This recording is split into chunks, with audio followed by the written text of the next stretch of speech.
So just moments ago, that White House press briefing wrapped up. White House Press Secretary Caroline Leavitt, she was taking questions, of course, at the White House. Let's go now to CBS News White House reporter Aaron Navarro for a look into the briefing.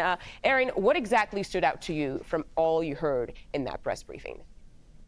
Yeah, just building off of what we've been talking about, the White House was asked about that release of Rumeysa Ozturk, and Press Secretary Caroline Leavitt said she needs to look into the case a little bit more, but said that the Department of Homeland Security does have that right to deport immigrants that have had their visas revoked, as in this case. Now, in terms of other news, Caroline Leavitt was asked about that potential 80% reciprocal tariff on China instead of 145%. She was asked what led to that potential change. Take a listen to her answer.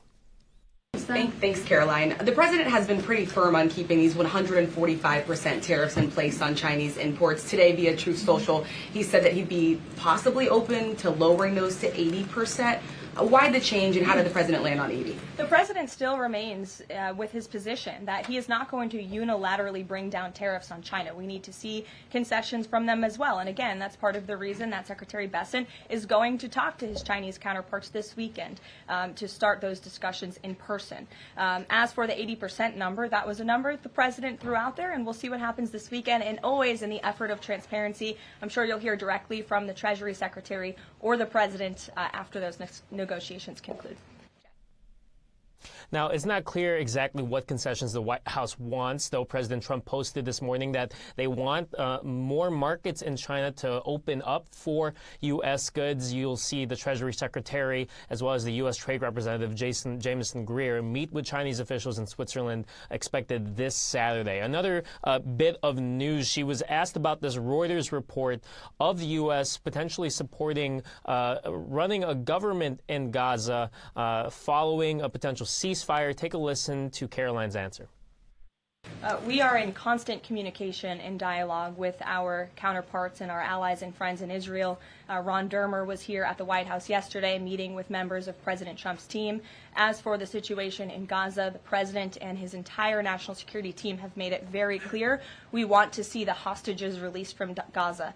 That is a priority for this administration. As for what that looks like, and even moving beyond that, I'm not going to get into the details of plans that frankly may or may not have even been proposed, but I can emphasize what the president holds closest in his heart right now, and that's the release of all of the hostages in Gaza. And then there's been Yeah, it certainly would be a striking move if the U.S. does run some sort of government in Gaza. But as you heard Caroline there, she didn't confirm nor deny it, just saying that they want the hostages released. Earlier this week, we heard President Trump say he believes that there are 21 hostages still alive that are held by Hamas. And lastly, she was asked about the recent 90-second alerts or systems failing in terms of radars at the Newark airport. Take a listen to her answer there.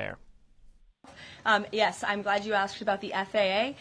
There was a glitch in the system this morning, especially at Newark Airport. As you all know, I spoke to the Department of Transportation. That glitch was caused by the same telecoms and software issues that were raised last week. Everything went back online after the brief outage, and there was no operational impact. DOT and the FAA are working to address this technical issue tonight to prevent further outages, as well as install new fiber from Newark Airport to Philadelphia.